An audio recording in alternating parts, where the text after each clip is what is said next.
Good afternoon. Welcome to episode 94 of the Blunt Talk Sports Podcast. I'm your host, Anthony Wright, coming to you from the beautiful, cold, and chilly conditions of Atlantic City, New Jersey. Wherever you may be watching or listening, I thank you as always. Like, share, and subscribe. It helps the channel. You can check the show out on Apple Podcasts, Spotify, and as well as on Substack.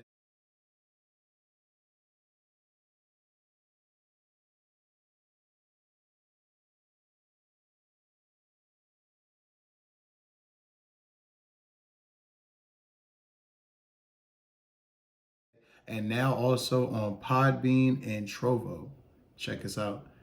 Hopping right into this episode, guys. This episode is going to be the Week 12 NFL recap, more or less chronologizing the games that I watched over the weekend, some of the important news and notes. I kind of let these notes build up over the holiday weekend. I wanted to make sure that I gave you a full jam-packed episode. Didn't just want to talk about the games, but some of the news that kind of tripled in there because there was a lot of stuff that kind of got jammed in there right before the holiday. I was working, so I wanted to make sure that I had everything kind of plugged away for you guys. And I thank you as always for subscribing and liking and commenting. The show's growing. It's growing at a high rate, so I thank you as always. And like I said, we're gonna keep delivering the hard hit facts and keep delivering the content. So hopping right into this episode, we're gonna start off with the Chiefs and Panthers. Which was, in my opinion, one of the most thrilling games from Week 12. Chiefs were able to pull this game off. They won 30-27. Late field goal was pretty much what killed it, for the Panthers. But that's not the point of really this thing of what I want to talk about in this episode. And this primarily with this game, I want to talk about and give credit to how the Carolina Panthers stepped the fuck up and showed heart and showed fight and showed promise. Finally, for the first time in forever, they look like a complete football team. They look like an actual NFL football team. Now, granted, they're still bad. They still have a lot of areas where they're not good, and they're going to have to fix things. They looked a lot better. I mean, they've looked good the past few weeks, but just that showing against Kansas City was tremendous. I got to give Bryce Young and that offense credit. Dave Canales, he's coached these guys up. Xavier Leggett has stepped up. I mean, these guys are really playing well. And this goes without saying. You had a game where Patrick Mahomes started off hot.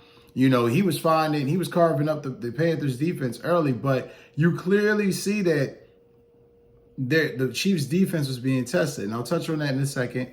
And it was just plays throughout the game. And, little mini matchups, whether it was watching Xavier Worthy go up against J.C. Horn, which to me was a bit disappointing because, in all honesty, J.C. Horn did a lot of holding, which in my opinion kind of negated the matchup a bit. And I get it. Xavier Worthy's a deep threat. You don't want him necessarily getting, a bunch of speed and, positioning on you where he could just get outside. But at the same time, it was pretty bad. It was pretty bad. I wasn't really thrilled with that matchup as much as I thought I would be. That being said, though, the battle in the trenches was tremendous. Carolina's offense was even low-key. Like I said, and I wrote my notes, they were low-key testing Kansas City's defense. Kansas City's defense, Bryce Young and Chuba Hubbard they came to play. Bryce Young, like I said, was 21 of 35, 263 yards. He had a touchdown. He only got sacked 2 times, which again was tremendous. Better offensive line play, which we, again, cannot be underestimated. He has not really had solid offensive line play since he's been the quarterback of the Carolina Panthers. And for him to have actual offensive line play where, he can actually, sit back in the pocket and check his, read his, make his progressions and go through his reads and pick the guy that he wants and he hit the target accurately and decisively. This, credit to him. Credit to them finally getting the team and the offensive line to play better around them. This team has definitely improved from what they've been the past 2 years. That being said, though, the Kansas City Chiefs. I don't know if they're the most blessed team in football, luckiest, but I know this much. Patrick Mahomes is the best quarterback in football. And that's no disrespect to Lamar Jackson or Josh Allen or Joe Burrow. God knows the seasons those men are having. But I do know this. If you were to put a lot of different quarterbacks behind that Chiefs offensive line, which allowed 5 sacks, left tackle is definitely an issue for this team. when you allow that many sacks and your quarterback goes 27 of 37 for 269 and 3 touchdowns, you would be blessed. You happy if your quarterback puts up those numbers when your offense allows that many sacks. And keep in mind, that defense was testing this offensive line. I'm not sure how long this is going to be able to hold up, but they found a way. That was the main key takeaway I found from the Chiefs. They found a way. Like I said, Bryce Young and the Panthers, they have a path going forward. If you're a Panthers fan, you're not happy that they're not winning 7, 8, 9 games, but fuck, they weren't going to do that this year anyway. Marginal, moderate, incremental improvement is what they're making this year. Got to give them credit for that. And the Chiefs defense is suspect. This is not the Chiefs defense from a year ago. It's not the Chiefs defense from earlier in the season. Fuck, it's not the Chiefs defense from 2 years ago. This defense is not good, by any stretch of the imagination. And I know that, the blitz packages and Spagnuolo and, the different looks and the way they can disguise their coverages. And look how they're finding a way. They're finding a way to win through multitude of ways, whether it's offense, special teams, defense. Give credit where credit is due. However, for the Carolina Panthers to carve up your defense like this, when they haven't really had sufficient and efficient offense for 2 years, and again, you're going to run into a scenario where a team is going to be able to put a big lead up on you early. Are you going to be able to sustain and come back knowing that your defense is surrendering points like this? Because it's understandable when you lose to Buffalo. Looked a little leery then. When you're struggling against Carolina, and it's like, they just don't look good. They just, pass rush aside, the corners and the safeties, it's a lot left to be desired.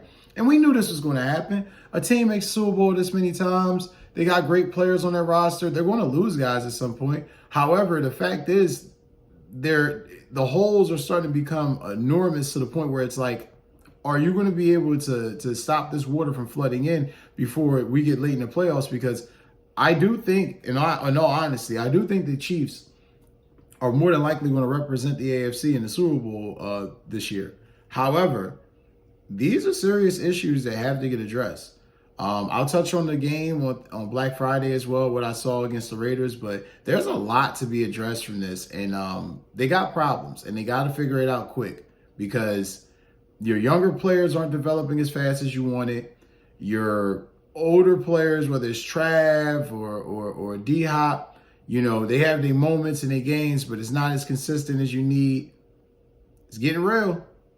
It's getting real. But like I said, credit to Pat Mahomes for doing what he do, being the best quarterback in football. And let's be honest, when it's late in the game and the game's on the line, you trust him. You know he's going to make the plays and the necessary adjustments to put that team in position to win. So credit to the Chiefs, credit to Patrick Mahomes. Again, they went 30-27. But I definitely didn't want to take away any credit from the Panthers. I definitely want to make sure that I gave them their props.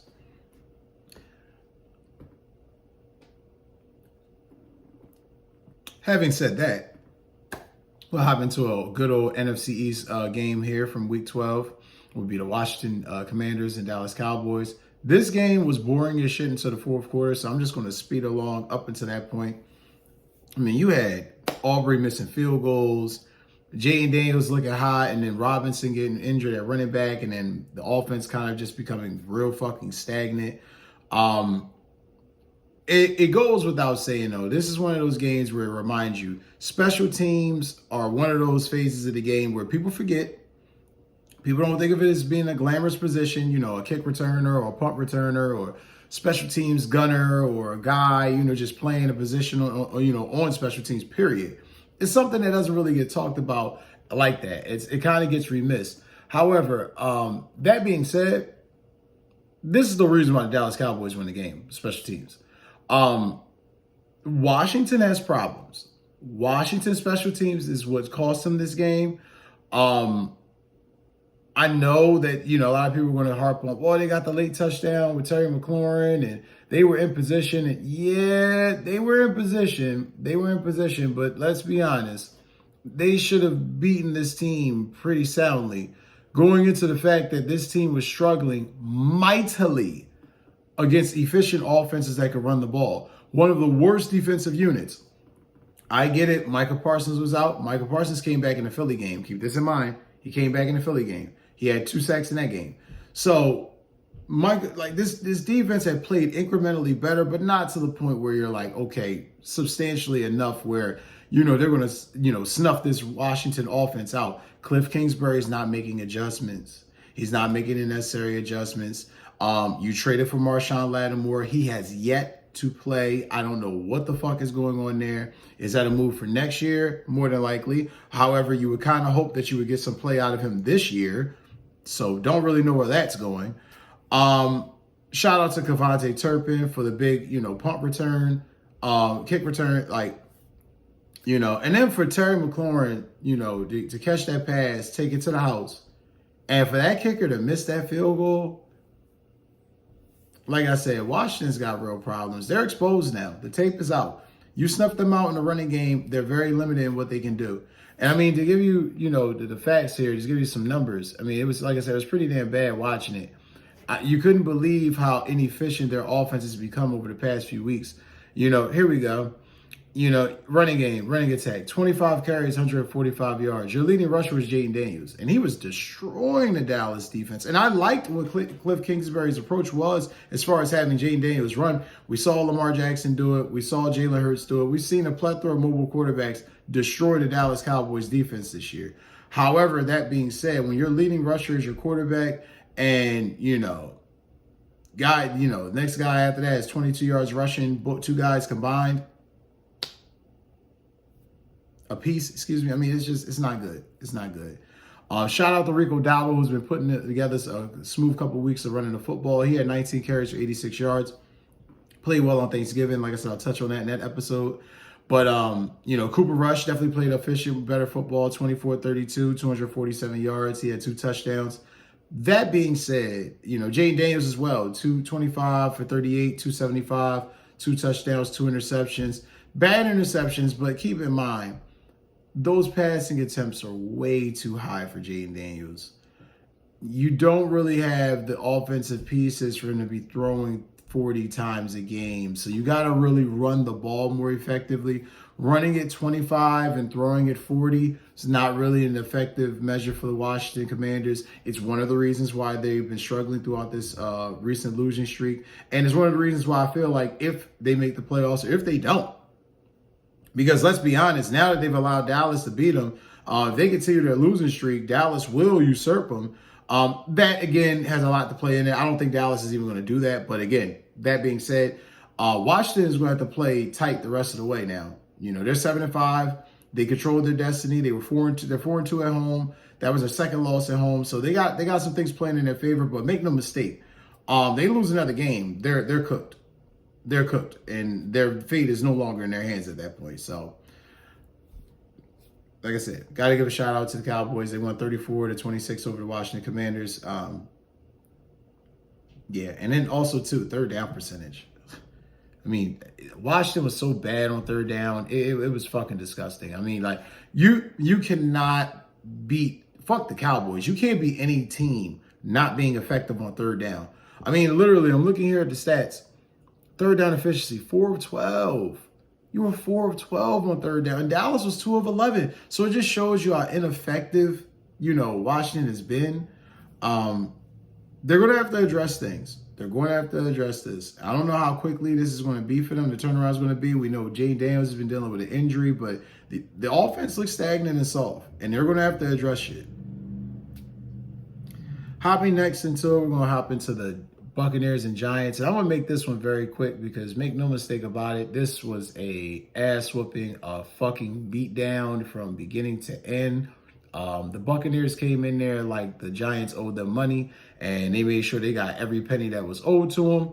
Credit to the Giants, credit to the Buccaneers for, not letting up and making sure that that team was, going to know that they were in for a fight.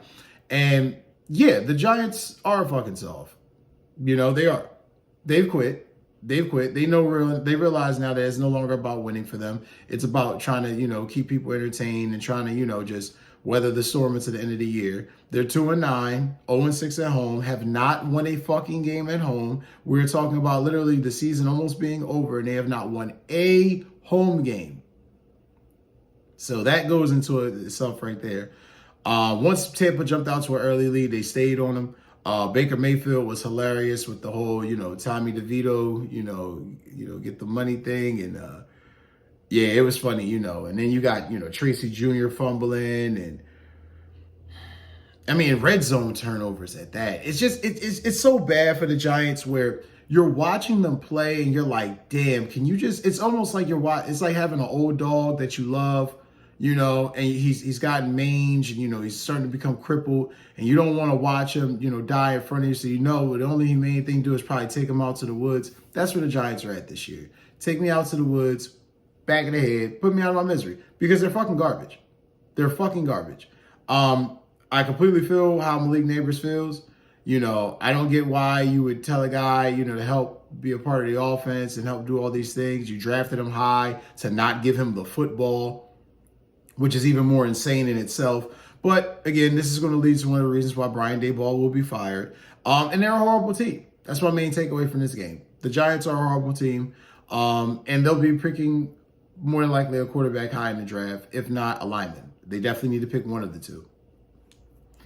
A random note that I definitely want to touch on from that Week 12 recap that I think I'd be remiss, again, if I didn't speak on this. The AFC South is far from over.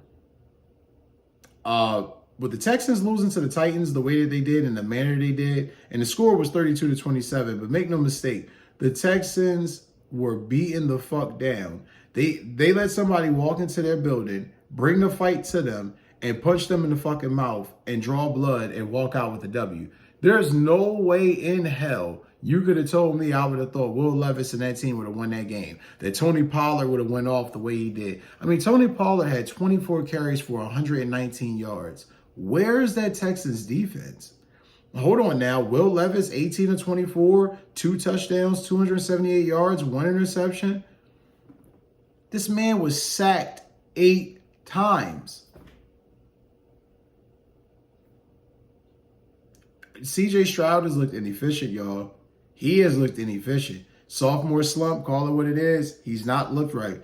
20-33, 247, 2 touchdowns, 2 interceptions, and he was sacked 4 times. So, his offensive line play wasn't great, but make no mistake about it. Holding on to the ball too long, the spatial awareness to not realize you're in the back of the fucking end zone. It was priceless. I tried to save that photo of D'Amico Ryan's face where his eyes are just bulging through his head, watching CJ Stroud run through the back of the end zone. It was insane. It was insane.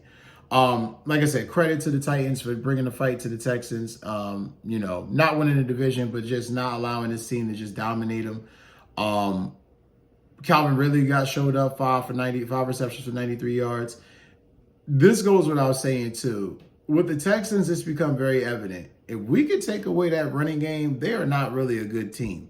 And they got away last year with playing a lot of, dare I say, for lack of better words, soft, weaker opponents. And because they were better than those teams, and listen, make no mistake, they got to the playoffs, played the Browns, beat the shit out of them. That being said, when they played the Ravens, and excluding a quarter and a half or so of football, they played the Ravens from that game on forward. They've been getting manhandled. You take away the running game, they're completely ineffective. Joe Mixon had 14 carries for 22 yards. What the fuck is that?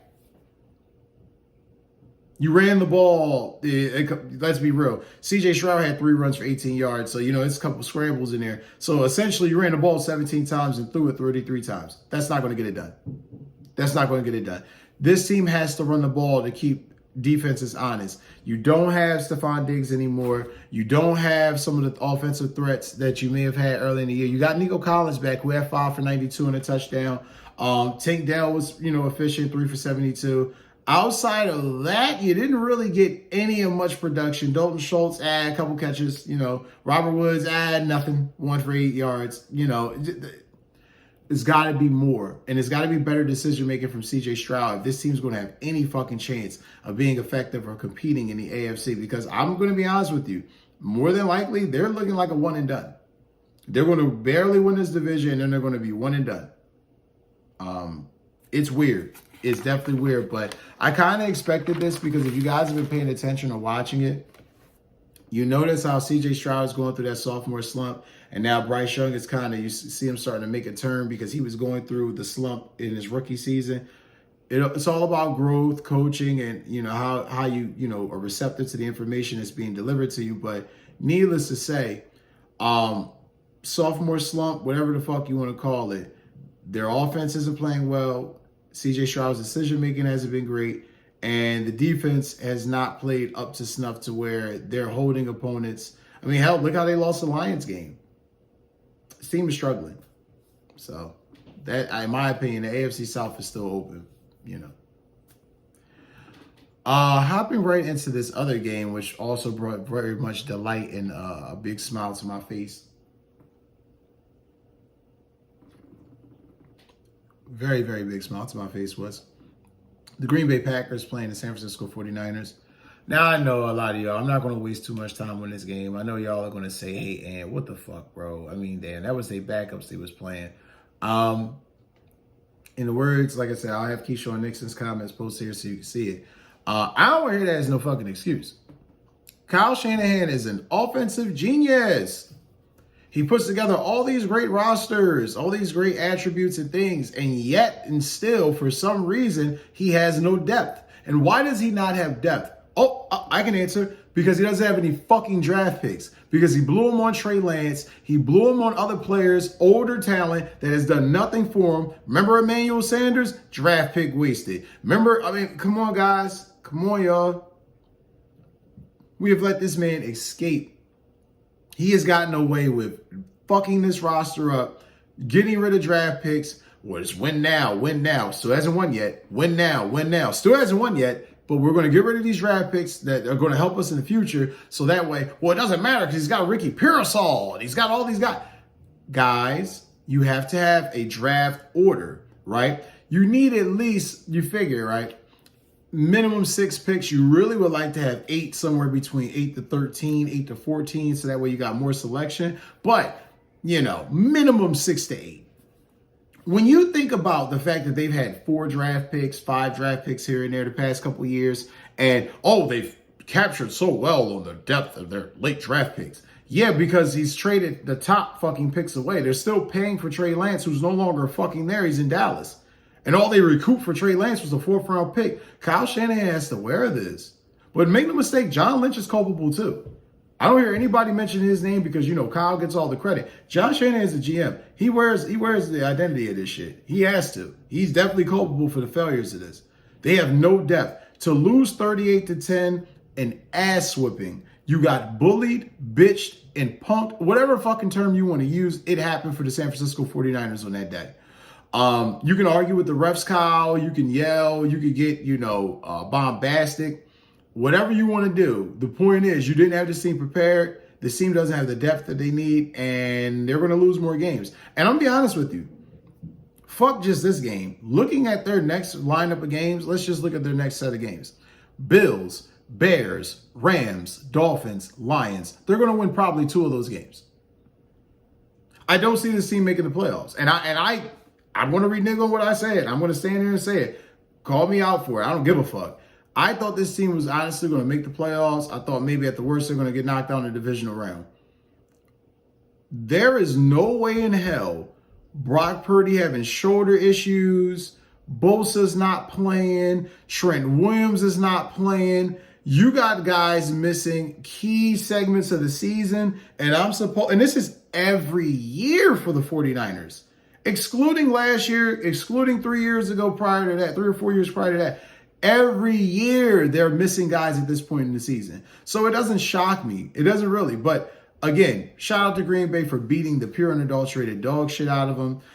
You got Bleacher Report, got the report talking about Kyle Shanahan being on the hot seat and guys are questioning if he's going to last. I don't think he should necessarily be on the hot seat, but I don't think it's out of the realm of question that he's being questioned if he should be on the hot seat. Let's be real, guys.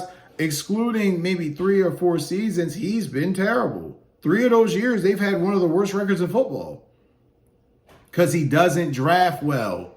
He gets talent in the mid rounds. Outside of that, Explain to me a number one pick. Solomon Thomas? Name a number one pick of his that popped. We're bragging about Brock Purdy. He was fucking Mr. Irrelevant. Like I said, they need to lose to help rebuild this roster. Fuck the playoffs this year. You've had a 5-6 year run. You've gotten deep into the playoffs. That shit wears on you physically at some point. You start making mistakes or injuries start piling up. It's the natural order of shit. It's just how it happens. So at this point, just lose some games, get yourself right for the draft, rebuild and retool that roster, and at that point, you're good to go. Because this middling bullshit that they're putting out there, trying to push the people that McCaffrey's healthy, trying to push the people that Purdy's elite, when clearly he's banged the fuck up and he's not playing at a high level. The offensive line is shit because Kyle doesn't want to invest in the offensive line. It's a fucking joke. So, that being said, yeah, I have no qualms about laughing at them. Shit, I had people sitting there telling me that it was a big travesty that the Philadelphia Eagles lost to the Buccaneers, but yet A.J. Brown didn't play. Yet you had guys missing. You had guys. Man, like I said, Kyle Shanahan's got to wear this shit. Touching up and finishing up on some of the other notes too. Josh Jacobs, 3 touchdowns, tremendous game. I mean, and he was dealing with cramping early in the game too, which was even crazier. Like I said, just out physical the 49ers. No resistance whatsoever. Kyle's going to have to figure this out. Going to have to figure it out. Finishing up, like I said, some of the notes though of Thursday afternoon, which I thought was key. Shaq Barrett, standout defensive end who played for the Broncos, won a Super Bowl 50 with the Broncos at that point. Also won a Super Bowl with the Tampa Bay Buccaneers in 2020, defeating the Kansas City Chiefs. He unretired, which is kind of weird because I noticed he did sign with the Miami Dolphins early in the offseason, and then in July he kind of retired. Well, not kind of, he actually fucking filed the paperwork and retired. And then ultimately, for some reason, he came back and said that he wants to play. Now, his contractual rights are owned by the Dolphins. However, I'm willing to see and willing to give it a chance to see how things play out because in my personal opinion, with the injury that just happened to Brandon Graham, this is a move Philadelphia needs to make. Philadelphia needs to try to see if they can trade a late round draft pick, see if you can get Shaq Barrett in there to help this defense. Because in my personal opinion, if Shaq Barrett's there on this defensive line, especially with the way they've been playing, the sky's the limit. So I think that was definitely key. But again, that's if the Dolphins are even going to get rid of him. Like I said, they own his contractual rights. They signed him in July, so I'm pretty sure they see a place for him within the defense. We'll see, especially how things played out, especially with them possibly not making the playoffs. So we'll see how that all plays out. Rams wide receiver Demarcus Robinson got arrested for DUI after the loss to the Philadelphia Eagles, which I find hilarious. I understand going home and getting drunk. I don't understand getting drunk before going home, which means you were probably drinking right after the game and then got in your car and then got stopped. Dumb as fuck. Won't be suspended because we know Sean McVay is captain positivity and there's nothing that goes wrong in Rams land. So, yeah, take that for what you want. But, yeah, the guy's getting fucked up minutes after the game. And understandably so, because he didn't do shit. He was not effective in that game. His offense outside of Puka Nacua was not effective. So not really too much of a shock. But the whole driving drunk right after the game thing, fucking stupid. So if he'll be suspended, I don't know. If he'll miss game time, I don't know. You know, I'll definitely be checking the waiver wires, the Twitters, the Jay Glazers or Adam Schefters, and keep you guys posted on that. And the last thing I definitely want to touch on before I wrap up this episode was Aaron Rodgers being unsure of 2025, but the Jets being his first option. A lot of things being reported. You guys saw there was a short that I posted the other day. I thank you guys for the comments and likes too. It was a report from Diana Rossini talking about how things are so fractured in the Jets locker room. And then, you know, you watched the interview with Aaron Rodgers and Pat McAfee several days ago prior to Thanksgiving. And pretty much he called it all bullshit. Stated how, you know, none of this was actually going on. There weren't really any issues to speak of to that nature. You know, he doesn't really know what the future beholds. He does understand that they're going to have a new coach. There's going to be a new philosophy going forward. However, that being said, he's going to pretty much wait things out and see what the decision is going to be going forward, which I think is smart. But let's be honest. He don't really have an option. Aaron Rodgers looks washed. Aaron Rodgers looks like a guy who didn't realize the grass was green where the fuck he was already at. He was in Green Bay, a highly functioning organization, a high-rate, top-notch organization that is known for winning, known for success, known for championships. Hell, he's helped bring a championship to the franchise. And then you leave because you felt things weren't going your way, and it finally proved it to you. Randall Cobb is old and ass. Alan Lazard is ass. Nathaniel Hackett cannot coach sufficient, efficient, pro-fucking-efficient NFL football in this day and age. So your philosophy, your offense, your style, it doesn't work. The Jets catered, buckled, cobbled, put the fucking, slobber bib on to deep throat and get you there. And guess what? Now look, they fucking suck. And you haven't played any bit of well or to put them in position to actually be elite. So now what? Now what? Oh, well, they're my first option, but I'm unsure. You're fucking right, he's unsure. Shit, they're unsure why the fuck they signed you because now they're looking like hell. What's the return on the investment? We're going to need to recoup some of that money back so we can keep acquiring talent because now we don't even know who the fuck the future is going to be.